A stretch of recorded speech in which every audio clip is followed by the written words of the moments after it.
କଥାବାର୍ତ୍ତା କର। ସେ ବେଲେ ଆମ କଥା କିଏ ପଚାରେ ହୁଏତ ଆପଣଙ୍କ ବୁଡ଼ି ଯାଇପାରେ ତୁ ଠାକୁଛୁ ମୁଁ ଏ ତୁ କାହିଁକି ବନ୍ୟମାନଙ୍କୁ ଖଲାସ କରିଛନ୍ତି ମଣିମା ତୁ ତ ଆଜିର ବିବାହ ଉତ୍ସବରେ ମୋ ରାଜ୍ୟର ସମସ୍ତ ଜନପ୍ରଜା ଯୋଗଦାନ କରି ଆନନ୍ଦ ଉପଭୋଗ କରିବେ କିନ୍ତୁ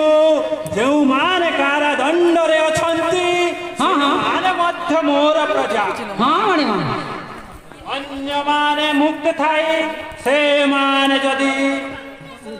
କାରାଦଣ୍ଡରେ ଥିବେ ହେଲେ ମୋ କନ୍ୟାର ବିବାହ ଉତ୍ସବ ହିଁ